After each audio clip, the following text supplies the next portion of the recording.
మత్తయి సువార్త 11వ అధ్యాయం వచనములు 2 నుంచి 11 వరకు. మత్తయి సువార్త 11వ అధ్యాయం వచనములు 2 నుంచి. చెరసాలలోనున్న యోహాను క్రీస్తు కార్యకలాపములను గూర్చి విని శిష్యులను ఆయన వద్దకు పంపెను. రాబోవు వాడు నీవా, లేక మేము మరి ఒకని కొరకు ఎదురు చూడవలెనా అని యోహాను ఆజ్ఞ ప్రకారము వారు ప్రశ్నించిరి.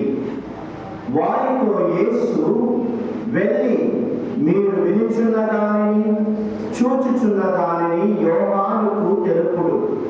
గుడ్డి వారు దృష్టిని పొందుచున్నారు, కుంటి వారు నడుచుచున్నారు, కుష్ఠరోగులు శుద్ధులవుచున్నారు, చెవిటి వారు వినుచున్నారు, మృత్యులు పునరుత్థానులవుచున్నారు, పేదలకు సువార్త ప్రకటింపబడుచున్నది. నన్ను ఆటంకముగా భావింపని వాడు ధన్యుడు అని ప్రత్యుత్తరమిచ్చెను. ఆ శిష్యులు తిరిగి వెళ్ళిన పిదప యేసు యోహానును గూర్చి జన సమూహముతో, మీరు ఏమి చూడవలెనని ఎడారికి వెళ్ళితిరి? గాలికి కదులాడు రెల్లునా? మరేమి చూడబోయితిరి? మృదు వస్త్రములను ధరించిన మనుష్యుడనా? మృదు వస్త్రములను ధరించు వారు రాజభవనములో ముందురు కదా. మరి ఎందుకు వెళ్ళితిరి? ప్రవక్తను చూచుటక? అవును, ప్రవక్త కంటే గొప్పవాడిని అని నేను మీతో చెప్పుచున్నాను. ఇతని గురించి, ఇదిగో నీకు ముందుగా నా దూతను పంపుచున్నాను, అతడు నీ మార్గమును సిద్ధపరచును అని వ్రాయబడి ఉన్నది. మానవులందరిలో స్నాపకుడవు యోహాను కంటే అధికుడు వాడు ఎవడనూ పుట్టలేదు అని మీతో నిశ్చయముగా చెప్పుచున్నాను. ఆయనను పరలోక రాజ్యమున మిక్కిలి తక్కువైన వాడు అతని కంటే గొప్పవాడు. ఇది క్రీస్తుని సువిశేషము.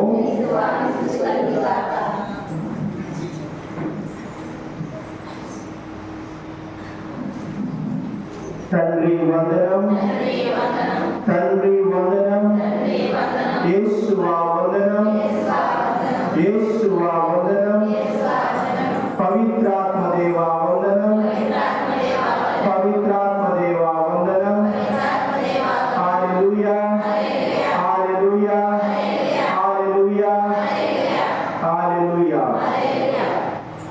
క్రీస్తు నామమునందు ప్రియమైన సహోదరి సహోదరులారా, ముందుగా చెప్పినట్లు ఈరోజు మనము 3వ ఆగమన కాల ఆదివారంలో ఉన్నాము. 3వ ఆగమన కాల ఆదివారంలో ఉన్నాము. ఈ 3వ ఆగమన కాలము మనము దేని వైపు ఆహ్వానిస్తుందంటే ఆనందము వైపు. అందుకే ఈరోజు 3వ ప్రవృత్తిని వెలిగించాలి. ఊదా లేక గులాబీ వర్ణపు వస్త్రాన్ని మనం వినియోగిస్తాము. ఆ యొక్క 3వ ప్రవృత్తిని మనం వెలిగించినప్పుడు అది ఆనందానికి మరియు సంతోషానికి చిహ్నముగా ఉంటుంది. ఎందుకు మనము ఆనందంగా ఉండాలి, సంతోషముగా ఉండాలి అంటే, యేసు ప్రభు రాక ఎంతో దూరంలో లేదు, అతి దగ్గరగా ఉంది ప్రభు యొక్క రాక. అందుకే ఆనందించండి, సంతోషించండి అని వాక్యము సెలవిస్తుంది. ప్రియ సహోదరి సహోదరులారా, మనమందరం ఆనందంగా ఉన్నామా? ఎంతమంది సంతోషంగా ఉన్నారు? చేతులెత్తండి. సంతోషంగా ఉన్నవారు. సంతోషంగా లేరా? సంతోషము, ఆనందాన్ని మనము ప్రతినిత్యం వెతుకుతూ ఉంటాము. అవునా కదా? సంతోషాన్ని, ఆనందాన్ని మనము వెతుకుతూ ఉంటాము. మనం చాలా సందర్భాల్లో అనుకుంటూ ఉంటాము, మాకు మంచిగా ఆస్తి ధనం ఉంటే బాగుండును, మంచి బట్టలు కొంటే బాగుండును, లేకపోతే ఒక మంచి ఐస్ క్రీమ్ తింటే బాగుండును అని 10 విధాలుగా మనము ఆలోచిస్తూ ఉంటాము. ఎందుకు? అవన్నీ కూడా మనకు సంతోషాన్ని ఇస్తాయని మనం అనుకుంటూ ఉంటాము. కానీ ఈ లోక సంబంధమైన సంతోషం అనేది అశాశ్వతము, తాత్కాలికము. ఎందుకంటే ఈ లోక వస్తువులు ఏవి కూడా మనకు నిజమైన ఆనందాన్ని ఇవ్వవు, నిజమైన సంతోషాన్ని ఇవ్వవు. ఈ లోక వస్తువుల కోసం మనం ప్రాకులాడినప్పుడు, ఈ లోక సంబంధమైన విషయాల మీద మనం దృష్టి పెట్టినప్పుడు మరలా మనలో ఆనందం అనేది దూరం అవుతూ ఉంటుంది. క్షణికమైనటువంటి ఆనందం మనకు దొరకవచ్చు, కానీ నిజమైన ఆనందము మనము వెతుకుతున్నామా, నిజమైన ఆనందాన్ని మనము చూడగలుగుతున్నామా అనేది మనం గమనించాలి ప్రియ సహోదరి సహోదరులారా. అదే కీర్తనకారుడు 84వ కీర్తన 10వ వచనాన్ని మనము చదివినట్లయితే ఎక్కడ నిజమైన ఆనందము దొరుకుతుంది అని కీర్తనకారుడు చాలా స్పష్టంగా చెబుతున్నాడు. అన్యుల ఇళ్లలో 1000 నాళ్ళు గడిపిన దానికంటే నీ మందిరమున ఒక్కరోజు వసించటం లేదు. చూడండి ప్రియ సహోదరి సహోదరు, కీర్తనకారుడు చాలా స్పష్టంగా చెప్తున్నాడు. ఏమని? అన్యుల ఇళ్లలో 1000 నాళ్ళు గడిపిన దానికంటే ప్రభువు మందిరమున ఒక్కరోజు గడిపిన మేలు. దావీదు మహారాజు దేవుడిని తలుచుకొని ఈ విధముగా కీర్తిస్తున్నాడు. మనము కూడా చాలా సందర్భాలలో ఆనందం కోసం వెంపలాడుతూ ఉన్నాము. ఆనందంగా ఉండటం, సంతోషంగా ఉండటం మంచిది. మనమందరము కూడా ఆనందం కోసమే ఉండాలి. కానీ ఆ ఆనందము ఎక్కడ వెతుకుతున్నాము, ఆ ఆనందాన్ని ఎక్కడ మనం వెతుకుతున్నాము అన్నది మనం ఆలోచించాలి.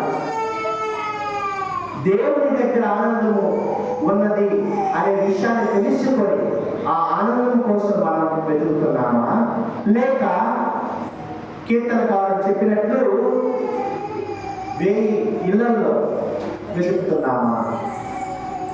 ప్రభు దగ్గరకు వచ్చి ప్రభు యొక్క మందిరమున ప్రభు దగ్గర నిజమైన ఆనందం, నిజమైన సంతోషము మనం వెతికితే తప్పకుండా మన జీవితం అనేది ఎల్లప్పుడూ సంతోషంగా ఉంటుంది. పరిస్థితులకు సంబంధం లేకుండా, మన స్థితిగతులకు సంబంధం లేకుండా, మన యొక్క స్థితికి సంబంధం లేకుండా మనం ఆనందంగా ఉంటాము. చాలాసార్లు మన యొక్క ఆనందం దేని మీద ఆధారపడి ఉంటుంది?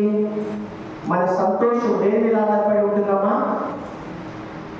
పరిస్థితుల మీద ఆధారపడి ఉంటుంది. మాకు మంచిగా కాబట్టి ఆనందం, అవునా కాదా?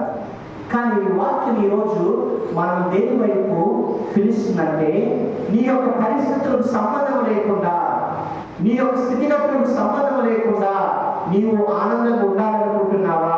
అయితే ఆనందం ఎక్కడ దొరుకుతుంది? ప్రభు దగ్గర దొరుకుతుంది, దేవుని దగ్గర దొరుకుతుంది. మనం సువార్త పట్టణాలలో గమనించినట్లయితే ఒక వ్యక్తి తన యొక్క పరిస్థితులకు సంబంధం లేకుండా, తన జీవిత స్థితిగతికి సంబంధం లేకుండా ఆనందంగా ఉన్నారు, సంతోషంగా ఉన్నారు, దేవుడిని కీర్తించారు.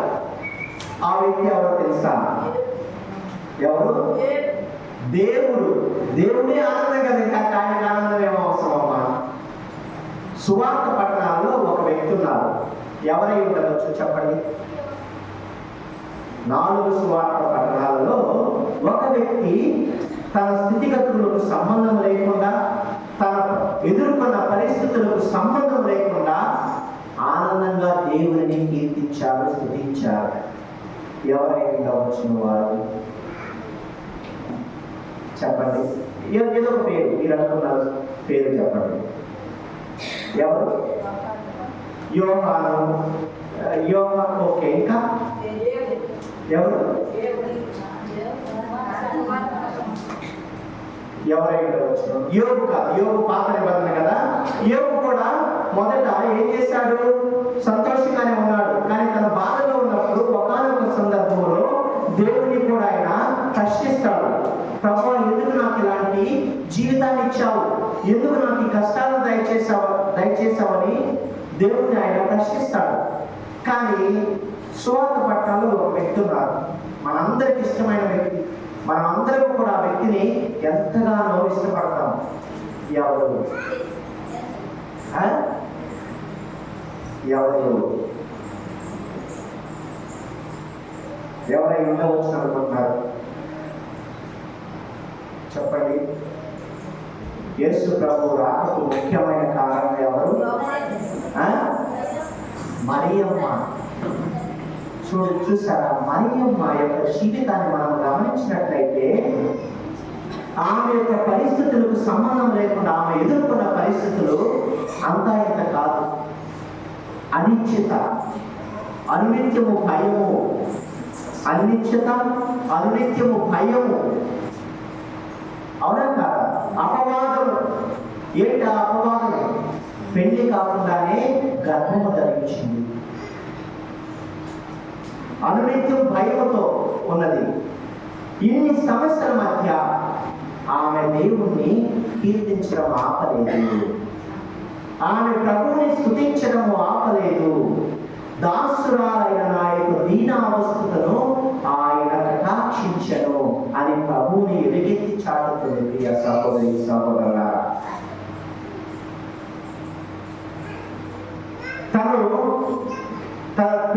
తన యొక్క జోజెఫ్ గారితో పెళ్లి నిశ్చయమైన తర్వాత యోసేపు గారు మరియమ్మను రహస్యముగా విడనాడాలి అని అనుకున్నాడు. అవునా కాదా? ఇన్ని సమస్యల మధ్య ఎన్నో సమస్యలు సృష్టించబడ్డాయి చాలా యుక్త వయస్సులోనే. కానీ తను ఆ యొక్క పరిస్థితులను ఎదుర్కొన్నది. ఆ యొక్క పరిస్థితులను ఎదుర్కొని సంతోషముతో ఆనందముతో దేవుని కీర్తించింది. లూకా సువార్త 1వ అధ్యాయము 46-47 వచనాలు చదవగలమా? మరియమ్మ ఇట్లు పలికెను, నా హృదయము ప్రభువుని స్తుతించుచున్నది, నా రక్షకుడైన దేవుని యందు నా ఆత్మ ఆనందించుచున్నది. చూసారా ప్రియ సహోదరి సహోదరుల, ఆమె ఎదుర్కొన్న పరిస్థితులేంటి, ఆమె చెబుతున్న మాటలేంటి? మనకి మాత్రం చిన్న కష్టం వచ్చినా, చిన్న సమస్య వచ్చినా లబోదిబోని ఏడుస్తాము. ఇంకా ప్రపంచమే కూలిపోయింది అని బాధపడుతూ ఉంటాము. ఎందుకు? మన యొక్క ఆనందము దేని మీద ఆధారపడి ఉంది? మన చుట్టూ ఉన్నటువంటి పరిస్థితుల మీద, మన చుట్టూ నివసిస్తున్నటువంటి సంఘస్థుల మీద మన ఆనందం ఆధారపడి ఉంది. ఉదాహరణకు మనం ఒక మంచి డ్రెస్ కొనుక్కున్నాం అనుకో, మంచి డ్రెస్ కొనుక్కునే ముందు ఉంటారు. క్రిస్మస్ వస్తుంది కదా, మంచి డ్రెస్ కొనుక్కుంటారు. కొనుక్కునే ముందు మీరు ఏం ఆలోచిస్తారు? ఇది నాకు నచ్చిందా అని కొట్టామా? ఇది వేసుకుంటే పక్కన వాళ్ళకి నచ్చుతానా? ఈ డ్రెస్ వేసుకుంటే పక్కన వాళ్ళకి నచ్చుతానా? లేకపోతే ఈ కమ్మలు ధరిస్తే పక్కన వాళ్ళకి నచ్చుతానా? ఆ మిగతా వాళ్ళు ఏమనుకుంటారు? అబ్బా, ఈమె చాలా ధనవంతురాలు, మంచి ఉన్నతవంతురాలు అని అనుకుంటారు. కానీ మిగతా వారి కోసం మనం చేసే సగం పనులు మిగతా వారి కోసమే. అవునా కాదా? నేను అనుకుంటున్నాను, మీరేమంటారు? మనం చేసే సగం పనులు మిగతా వారి కోసము. ఒకవేళ నీవు మంచిగా బట్టలు ధరించి, కమ్మలు పెట్టుకొని, బంగారు దండ వేసుకొని బయటకు వచ్చినప్పుడు ఎవరైనా సరే మిమ్మల్ని పొగడలేదనుకో, చూడు ఎంత ఫుల్లో వాళ్ళకి ఒక మాట కూడా చెప్పలేదు, మంచి డ్రెస్ వేసుకుంటారు, మంచిగా కమ్మలు ధరించారు. అప్పుడు నీ ఆనందం ఎవరి మీద ఆధారపడి ఉంది? ఆ మిగతా వాళ్ళు ఏం చెప్తారు, మిగతా వాళ్ళు నేను ఏమంటారు, దాని మీద నీ యొక్క ఆనందం ఆధారపడి ఉంది. కానీ ప్రభువుకి నేను నిజంగా ఇష్టమేనా, ప్రభువు నన్ను ఇష్టపడుతున్నాడా అనే దాని మీద మన యొక్క ఆనందము ఆధారపడి ఉండాలి ప్రియ సహోదరి సహోదరులారా. లేకపోతే మనమందరం కూడా ప్రతినిత్యము ఆనందం కోసం ఎంపగాడుతూ ఉంటాము, ఎక్కడెక్కడో తిరుగుతూ ఉంటాము, సంతోషం కోసం ఎక్కడెక్కడో పయనిస్తూ ఉంటాము. అందుకే పాట కూడా ఉంది కదా, జగమంతా వెతికాను సర్వజనులను అడిగాను. పాడండి. వెతికాను సర్వజనులను అడిగాను, జగమంతా వెతికాను సర్వజనులను అడిగాను, చివరికదే నీ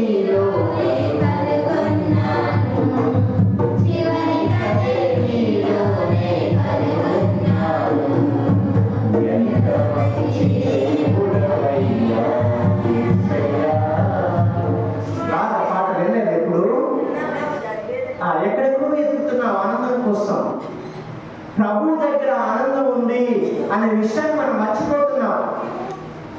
ఎందుకు? ప్రభు ఏమన్నాడు? నేనే నిజమైన ఆహారమును, నేనే నిజమైన జీవజలమును, నేనే వెలుగును, నేనే జీవమును. మనిషి బ్రతకడానికి కావాల్సిన ఏంటమ్మా? మనిషి బ్రతకాలంటే ఏం కావాలి చెప్పండి? మనం బ్రతకాలంటే ఏం కావాలి? ఆహారము. పట్టలేకపోయినా బ్రతకొచ్చు. ఆహారము, నెక్స్ట్ గాలి, నీరు, ఇంకొకటి ఉంది గాలి జీవము ఒకటే. నాలుగోది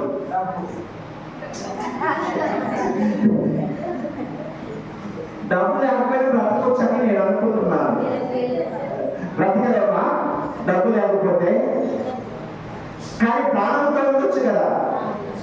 ఆ ప్రాణంతో మనిషి ఉండాలంటే మనిషికి కావాల్సింది ఆహారం. ఎందుకంటే ఒక 4-5 రోజులు, వారం రోజులు మనం ఉపవాసం ఉండగలం, 2 వారాలు ఉపవాసం ఉండగలం, తర్వాత ఆకలితో చచ్చిపోతాం. ఆహారం కావాలి, నీరు కావాలి, గాలి కావాలి. ఎందుకంటే 1 నిమిషం 2 నిమిషాలు మనం గాలి లేకుండా బ్రతకాలి. తర్వాత చివరిగా వెలుగు కూడా కావాలి. ఇవి 4 కూడా బైబిల్లో గమనించినట్లయితే ప్రభు ఈ 4 నేనే అంటున్నాడు. అవునా కదా? నేనే ఆహారమును, నా ఆహారమును స్వీకరించువాడు, భుజించువాడు ఎన్నటికీ ఆకలి కొనడు.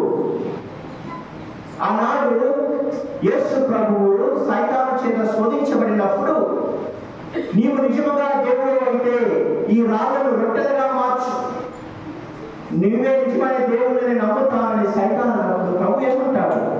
మానవుడు కేవలము రొట్టె వలన మాత్రమే జీవింపడు, కానీ దేవుని నుంచి వచ్చి వరకు ప్రతి మాట వలన జీవిస్తాడు. అదే విధంగా సమరయ స్త్రీతో మాట్లాడుతున్నప్పుడు నేనే నిజ ద్రాక్ష. సమరయ స్త్రీ యోహాను సువార్త 4వ అధ్యాయంలో సమరయ స్త్రీతో మాట్లాడతాడు. ఎందుకు? సమరయ స్త్రీ నీటి కోసము ఆ బావి దగ్గరికి వస్తుంది. ప్రభు అక్కడ కూర్చుంటాడు, నీళ్ళు అడుగుతాడు. ఆమె ఏమంటుందో తెలుసా? ఆమె నీళ్ళు అడిగినప్పుడు ప్రభు ఏమంటాడంటే, నీవు ఎవరిని నీళ్ళు అడుగుతున్నావో నీకు తెలిసిన ఎడల మరలా నీవు దప్పిక కొనవు. ఎందుకంటే నేనే నిజమైన జీవజలమును, నా వద్దకు వచ్చేవాడు ఎన్నటికీ దప్పిక కొనడు. అదే మనం ఇందాక చదువుకున్నాం మొదట్లో. ఏంటి? కీర్తనకారుడు 84వ కీర్తన 10వ వచనము, 1000 నాళ్ళు అన్యుల ఇళ్లలో ఉండడం కంటే ఈ మందిరమున ఒక్కరోజు ఉన్న మేలు అనే దాని అర్థము. ప్రభువు దగ్గర ఉన్నప్పుడు, ప్రభు చెంతకు వచ్చినప్పుడు ఆయన ఇచ్చే జీవజలము, ఆయన ఇచ్చే ఆహారము వలన మనం ఎన్నటికీ తప్పిక కొనము, ఎన్నటికీ ఆకలి కొనము. లేని పక్షంలో మనం ఏం చేస్తాము? ఆనందము కోసం ఆకలితో అలమటిస్తూ ఉంటాము. 10 విధాలుగా మనము పయనిస్తూ ఉంటాము. ప్రియ సహోదరి సహోదరులారా, వెరీ గుడ్. కానీ ఇక్కడ మనం ఇంకొక విషయాన్ని గమనించాలి. ఏంటంటే మరియమ్మ ఆనందముగా సంతోషముగా కీర్తించింది. అవునా కదా? తన యొక్క పరిస్థితులు తనకు అనుగుణంగా లేకపోయినా, పరిస్థితుల యొక్క ప్రమేయం లేకుండా, అలాంటి స్థితి మనకు రావాలంటే మనం ఏం చేయాలి? నేను కూడా ఎల్లప్పుడూ సంతోషముగా ఆనందంగా ఉండాలి అంటే మనం ఏం చేయాలి చెప్పండి? అందరూ సంతోషంగా ఉండాలనుకున్నారు కదా. నేనైతే ఆనందంగా ఉండాలనుకుంటాను. ఎప్పుడు చిన్న సమస్య వచ్చినా దాని నుంచి ఎలా బయటపడాలి, ఎలా ఆనందంగా ఉండాలి అని నేను ప్రతినిత్యం అనుకుంటూ ఉంటాను. ఎందుకంటే నేను ఈ యొక్క జేసు సభ గురువు అవ్వాలని 10వ తరగతి అయిపోయిన తర్వాత ఒక మంది గురువు అవ్వాలని వెళ్ళినప్పుడు నాకు చెప్పిన విషయం ఏంటంటే, ఆ యొక్క ఫాదరు, నీవు ఈ యొక్క గురు జీవితంలో ఈ తర్ఫీదు కాలంలో నీవు ఎంచుకున్న ఈ యొక్క మార్గంలో నీవు ఆనందంగా ఉంటే అదే నీకు ఒక గొప్ప సూచిక. దేవుడు నిన్ను ఈ జీవితం వైపు పిలుస్తున్నాడు అనడానికి ఒక గొప్ప సూచిక అని చెప్పాడు. అప్పటి నుంచి నేను ప్రతిసారి కూడా నాకు సమస్య వచ్చినప్పుడు, లేకపోతే నాకు అనుమానం కలిగినప్పుడు వెంటనే నన్ను నేను ప్రశ్నించుకునేవాడిని.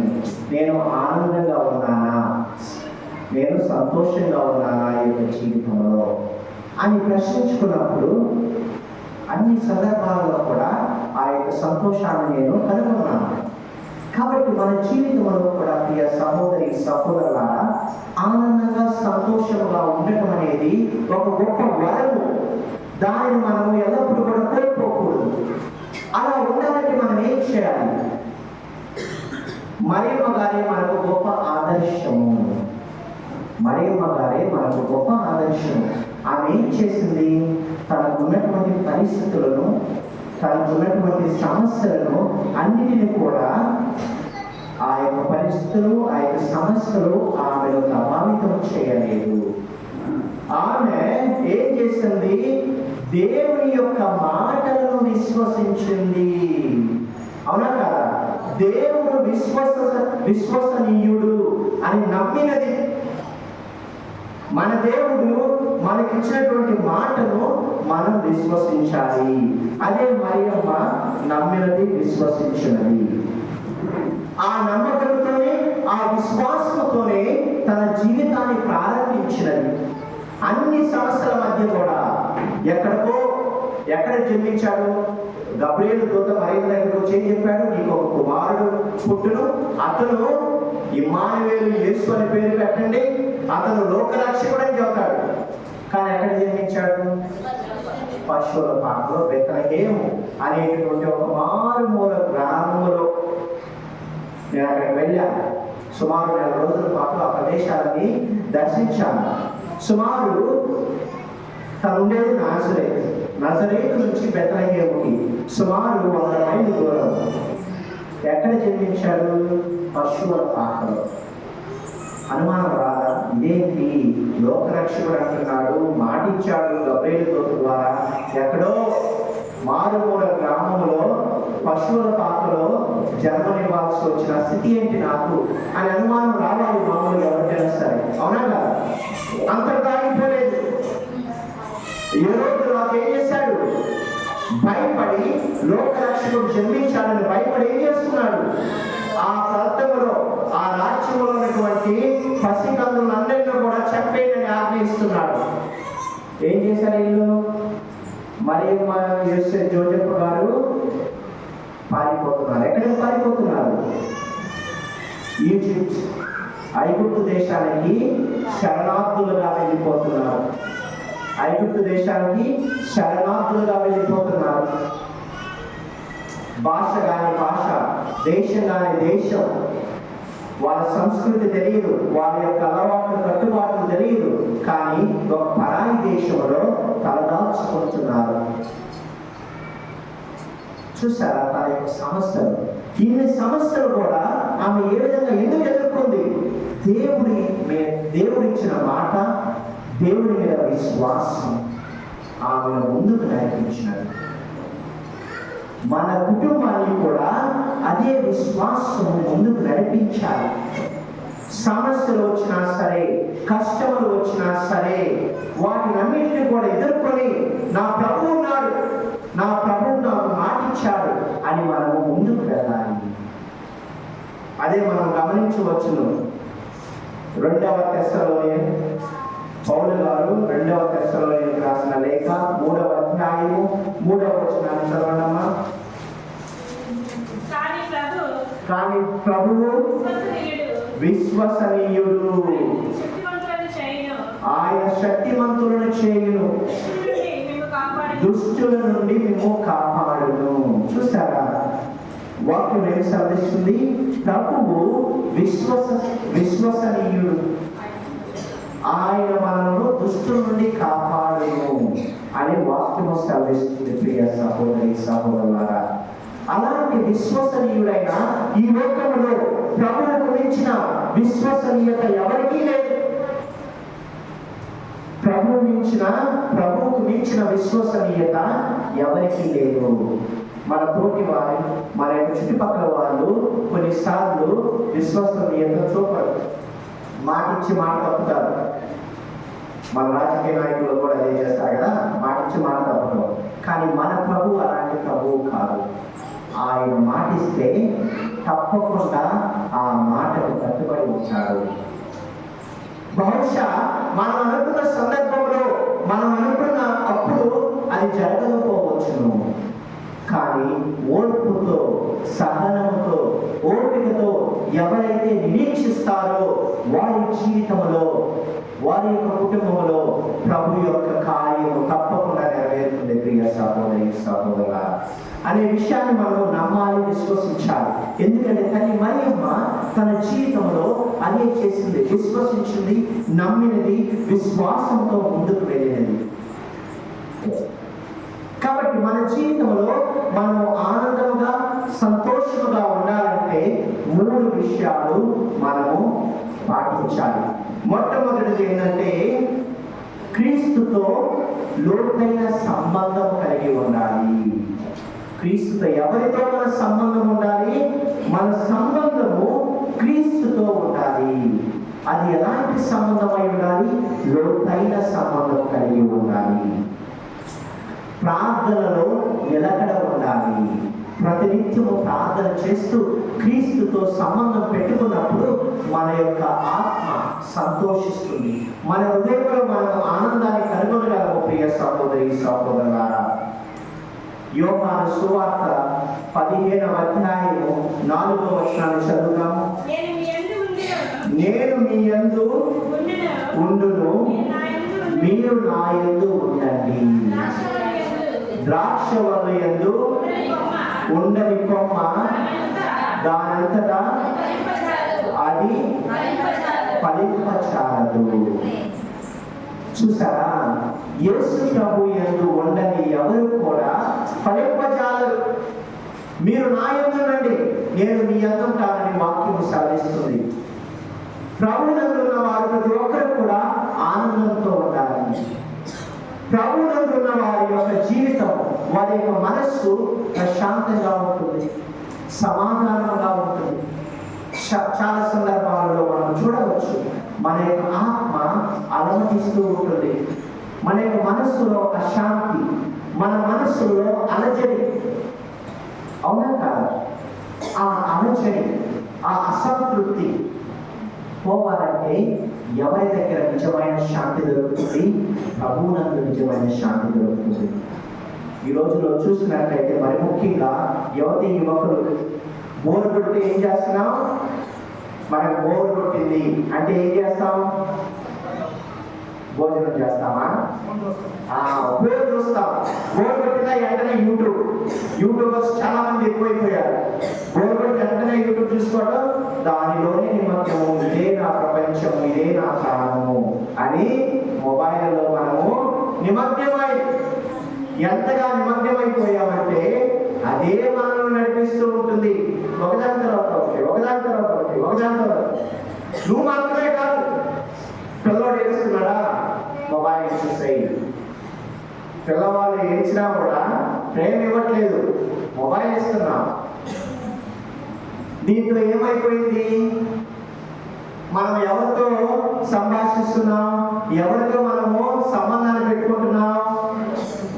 మొబైల్తో.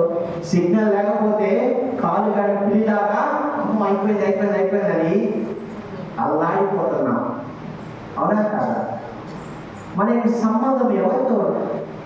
మొబైల్ వాడడం తప్పే కాదు, కానీ అదే మనకు ఆనందాన్ని ఇస్తుంది అని నమ్మడం తప్పు. అదే మనకు ఆనందాన్ని ఇస్తుంది. మనకు అలజడి కలిగినప్పుడు, మన మనస్సుకు ప్రశాంతత లేనప్పుడు మనం ఎవరి దగ్గరికి వెళ్ళాలి? ప్రభు దగ్గరికి రావాలి. యేసుతో సంబంధాన్ని పెట్టుకోవాలి. నా యొద్ద నిజమైన ఆనందము ఉంది అని ప్రభు సెలవిస్తున్నాడు. ప్రియ సహోదరి సహోదరులారా, కాబట్టి మనము ప్రభువే నిజమైన ద్రాక్షవల్లి, ఆయన యందు ఉండని ప్రతి కొమ్మ కూడా ఫలింపచాలదు అని మనము విశ్వసించాలి. ఇక రెండవ విషయం మనం ఏంటంటే గుర్తుంచుకోవాల్సినది కృతజ్ఞతతో కూడిన విశ్వాసం. అన్ని పరిస్థితులు కూడా దేవుని చేతుల్లో ఉన్నవి, నా చేతుల్లో లేవు, నేను నిమిత్త మాత్రుడను అని మనము విశ్వసించాలి. ఎల్లప్పుడూ కూడా కృతజ్ఞత భావం కలిగి ఉండాలి. ఎవరి పట్ల? దేవుని పట్ల. ప్రభువా, అన్నీ మీకు తెలుసు, సమస్తము మీరు ఎరిగి ఉన్నారు, నన్ను నడిపించే నాయకుడు మీరు అని దేవునికి అన్నీ కూడా వదిలివేయాలి.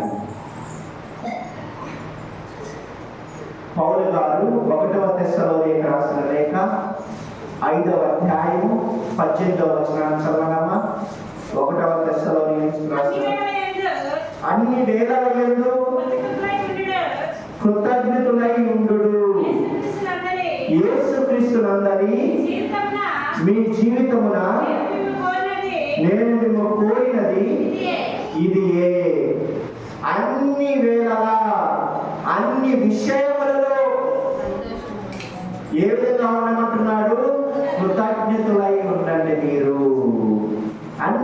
అన్ని వేళలా, అన్ని విషయాల్లో కూడా.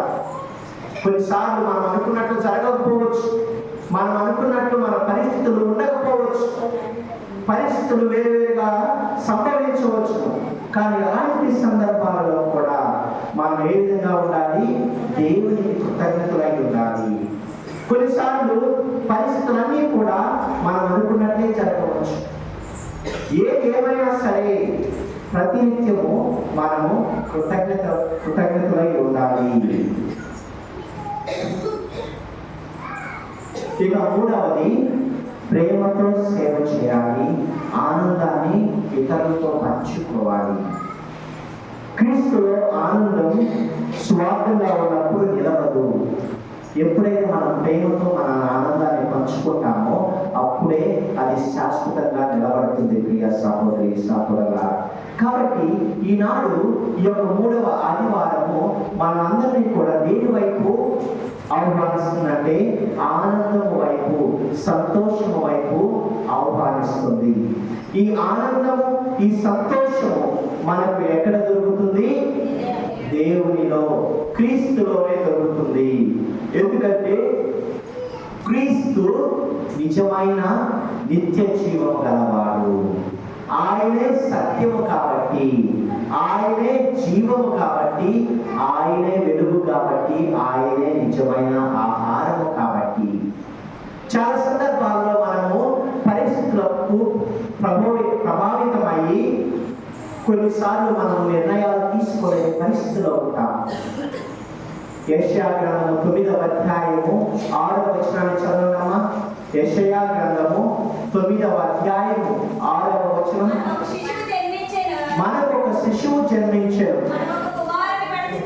మనకు ఒక కుమారుడిని బలిసితిమి, అతడు రాజ్యభారము వహించును,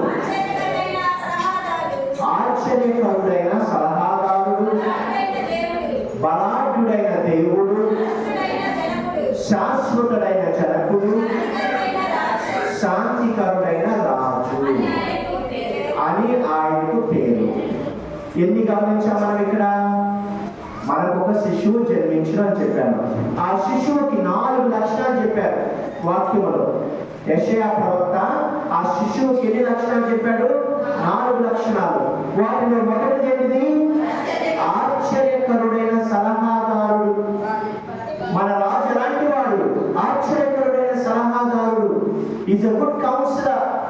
మనము సమస్యలలో ఉన్నప్పుడు, మనము అయోమయ స్థితిలో ఉన్నప్పుడు మనకు మంచి సలహా ఇవ్వగలడు. ఎప్పుడు ఇవ్వగలడు మంచి సలహా? ఆయన మనము అడిగినప్పుడు, ఆయన మనకు మంచి సలహా ఇవ్వగలడు. ఆ సలహాలు కావాలంటే వాక్యంలో ఉంది.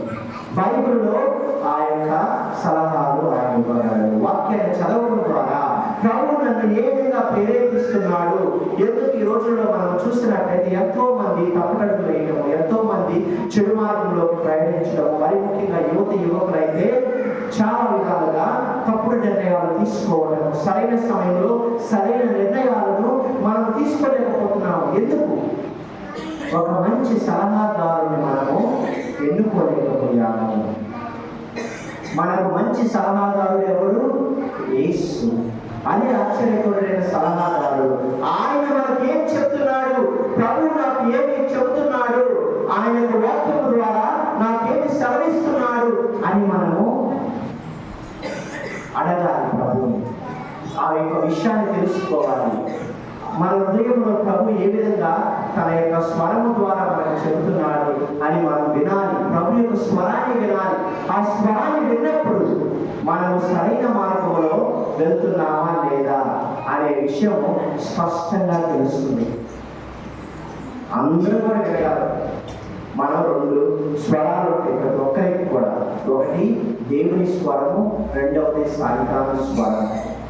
మనం కొన్ని పనులు చేసేటప్పుడు కొన్నిసార్లు మన ఫర్ ఎగ్జాంపుల్ తాగాలనుకుంటారు, మందు తాగాలనుకుంటారు. మొదట్లో అదే మందు తాగకూడదురా, మంచిది కాదు అని అనిపించదా లేదా? ఒక స్వరం వింటారా లేదా? కానీ ఏం చేస్తాం మనము? ఆ స్వరాన్ని పక్కన పెట్టి ఏం కాదు, నువ్వు ఒక్కడవేనా, చూడు నీతో పాటు ఎంతమంది తాగుతున్నారు, నువ్వు ఒక్కడవేనా, చూడు నీతో పాటు ఎంతమంది తాగుతున్నారు అనేటటువంటి మాట నీకు చాలా ఇంపుగా ఉంటుంది. నేను ఒక్కడే కాదులే. నేను కాలేజీలో పనిచేశాను ఒక 5 సంవత్సరాలు. పిల్లలు చాలా పాలిటెక్నిక్ చదివే పిల్లలు కొంతమంది ఫెయిల్ అవుతారు. తల్లిదండ్రులు వెంటనే ఏమంటారు తెలుసా? నువ్వు అక్కడవేనా ఫెయిల్ అయింది, ఇంకా ఉన్నారా ఫెయిల్ అయిన వాళ్ళు, నువ్వు అక్కడవేనా ఫెయిల్ అయింది, లేకపోతే వేరే వాళ్ళు ఉన్నారా? వెంటనే వాడు అంటాడు, అమ్మా నేను ఒక్కడే కదమ్మా, నాతో పాటు ఇక్కడ 3 కూడా ఫెయిల్ అయ్యామనే. అయితే పర్లేదులే, అయితే పర్వాలేదులే. 10th క్లాస్, ఇక్కడ 10th క్లాస్ వాళ్ళు ఎవరైనా ఉన్నారా? చదివే పిల్లలు ఇంటర్మీడియట్ కానీ 10th క్లాస్ కానీ ఎవరన్నా ఫెయిల్ అయ్యారనుకో, ఆ చంద్రాలు ఎంతమంది, చంద్రాలు వాడు ఒక్కడే కాదులే, వాళ్ళ ఇంటి అబ్బాయి కూడా ఫెయిల్ అయ్యాడు, సంతోషం. ఎందుకు? మనం ఒక్కడే కాదు, ఇంకొకరు కూడా ఫెయిల్ అయ్యారు. సైతాన్ మాటలు అలాగే ఉంటాయి. సైతాన్ చెప్పి నువ్వు ఒక్కడే కాదులే తాగేది, నీతో పాటు వాడు కూడా ఉన్నాడు. అందుకే చాలాసార్లు తాగే వాళ్ళు ఏం చేస్తారు? పోయేటప్పుడు 4 తీసుకొని పోతారు, రా ఎప్పుడు కలిసి తాగుతారు. ఎందుకు? నేను ఒక్కడే చదవడం అవ్వకూడదు, నాతో పాటు 4 ఉన్నారు కాబట్టి ఎవరేమన్నారు. అప్పుడు ఏమనుకుంటాము? ఆ పనిని ఎవరు పట్టించుకోరు. అది చెడ్డ పని అయినా సరే ఏం చేస్తాం? అందరు కలిసి చేస్తున్నారు కాబట్టి అందరి యొక్క అప్రూవల్ అంటారు, అందరి యొక్క తెలుగులో అప్రూవల్, అందరూ అప్రూవ్ చేస్తారు ఆ యొక్క పని, కాబట్టి అది తప్పుగా అనిపించదు మనకి. ఆశ్చర్యకరుడైన సలహాదారుడు ప్రభువు ఏమి సలహాలు ఇస్తున్నాడు నాకు అనేది మనం గమనించాలి. రెండవది బలాఢ్యుడైన దేవుడు. మన దేవుడు ఎలాంటి వాడు? బలాఢ్యుడైన దేవుడు మన దేవుడు. మనం గమనించినట్లయితే దావీదు మహారాజు, గొర్రెల కాపరి, అవునా కదా? ఎంతనోడు? పొట్టివాడు. కానీ అలాంటి పొట్టివాడు, చిన్నపిల్లవాడు ఏం చేస్తున్నాడు? ఫిలిస్తీయులైనటువంటి సైన్యాన్ని, ఫిలిస్తీయుల సైన్యాన్ని, గోలియాతు మహా సైనికుడు, అతన్ని మట్టి కల్పిస్తున్నాడు.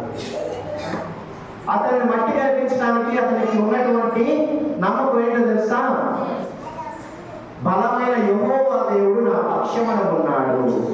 ఇప్పుడు పౌలు గారు కూడా అదే అంటారు, క్రీస్తు నా పక్షమున ఉండగా నాకు విరోధి ఎవరు అని. తల్లి మరియమాత కూడా అలాంటి విశ్వాసాన్ని చూపించింది ప్రభువు పట్ల. బలాఢ్యుడైన దేవుడు నా దేవుడు, ఆయన విశ్వసనీయుడు అని నమ్మినది, విశ్వసించింది. ఇక 3వది శాశ్వతైన జనకుడు. ఎల్లప్పుడూ కూడా నిత్య జీవము గలవాడు, శాశ్వతమైన జనకుడు. 4వ లక్షణము శాంతికరుడైన రాజు. మన రాజు ఎలాంటి రాజు? శాంతిని, సమాధానాన్ని ఇచ్చే రాజు. అదే యేసు యొక్క పుట్టుక. పుట్టుకకు కారణం. యేసు ప్రభు పుట్టినప్పుడు దేవదూతలు అందరూ కూడా ఏం చెప్పారు? శాంతి కలుగునుగాక. మన రాజు తన యొక్క పుట్టుక ద్వారా ఈ లోకానికి శాంతిని తీసుకువచ్చాడు, ఈ లోకానికి సమాధానాన్ని తీసుకొచ్చాడు. ప్రియ సహోదరి సహోదరులారా, కావున మనమందరం కూడా విశ్వసించాలి, నమ్మాలి. ఏమని? ప్రభువు ఎల్లప్పుడూ కూడా నాతో ఉన్నాడు. ఇమ్మానువేల్ అంటే అది అర్థం, ప్రభువు నాతో ఉన్నాడు. ఒకసారి ఈ చిన్న కథ ద్వారా చెప్పి ముగించుకున్నాను. ఎక్కువ అయిపోతుందా వాక్యం? సరే, ఇంకా ముందు చెప్పాలనుకున్నాను. ఎందుకంటే ఈనాటి పట్టణాల గురించి నేనేం చెప్పలేదు. ఈరోజు ఆదివారం గురించే చెప్పాను. పట్టణాల గురించి కూడా ఇంకొక అరగంట ముందు చెప్పడానికి. సరే, ఒక చిన్న ప్రభువు మనతో ఉన్నాడు అనే విషయం గురించి చెప్పాను. ఒకసారి ఒక వ్యక్తి నిద్రపోతూ కలలో ఒక దర్శనాన్ని చూస్తాడు. నిద్రపోతూ కలలో ఒక దర్శనాన్ని చూస్తాడు. ఆ దర్శనంలో అతను సముద్రపు ఒడ్డున నడుస్తున్నట్టు, తను ఇంకొకరు 4 పాదాలు ఆయనకు కనిపిస్తాయి, అడుగులు. ఆ సముద్రపు ఒడ్డున 4 పాదాల అడుగులు, మార్క్స్, ఫుట్ ప్రింట్స్ ఆయన చూస్తాడు తన యొక్క దర్శనంలో. ఆ 4 పాదాలు అడుగులు కూడా ఆయనకు తను సంతోషముగా, తను ఆనందముగా ఉన్న సందర్భాలను గుర్తు చేశాడు. వెంటనే ఆయన ఏం చేశారంటే, ప్రభువా మీకు వేలాది వందనాలు, వేలాది స్తోత్రాలు, మీరు నాతోనే ఉన్నారు, నా పక్కనే నడిచారు, దానికి మీకు స్తోత్రం అని ప్రభువుకి వందనాలు చెప్పాడు. తర్వాత అదే కలలో ఆయన ఇంకొక దర్శనాన్ని చూస్తాడు. ఆ దర్శనంలో అదే సముద్రపు ఒడ్డున 2 అడుగులే కనిపిస్తాయి. ఆ 2 అడుగులు పాదాలు ఆయన దేనిని చూపిస్తున్నాయంటే, ఆయన కష్టంలో ఉన్నప్పుడు, సమస్యలలో ఉన్నప్పుడు ఆ యొక్క 2 అడుగులు చూపిస్తూ ఉన్నాయి. వెంటనే ప్రభు మీద కంప్లైంట్ చేశాడు. ప్రభువా ఏంటిది? నేను సంతోషంతో ఉన్నప్పుడు నా పక్కన నువ్వు నడిచావు, కానీ ఇప్పుడు నేను సమస్యల్లో ఉన్నాను, కష్టాలు ఉన్నప్పుడు నన్ను ఎందుకు వదిలేసి వెళ్ళావు అని ఆ యొక్క వ్యక్తి ప్రభుని అడిగాడు. అప్పుడు ప్రభు ఇచ్చిన సమాధానం ఏంటో తెలుసా? తెలిసే ఉండొచ్చు మీకు చాలా మందికి. ఏం చెప్పండొచ్చు? చెప్పండి. అవి నావే. నువ్వు పిచ్చివాడా, నీవనుకుంటున్నావు. ఆ అడుగులు నీవి అనుకుంటున్నావు, ఆ అడుగులు నావి.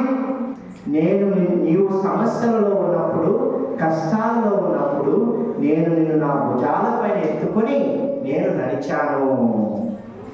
మనం అనుకుంటూ ఉంటాం ప్రియ సహోదరి సహోదరులారా, కష్టాలు వచ్చినప్పుడు, సమస్యలు వచ్చినప్పుడు ప్రభు నన్ను చేయి వదిలివేశాడు, ప్రభు నన్ను వదిలివేశాడు, విడిచిపెట్టాడని అనుకుంటూ ఉంటాము.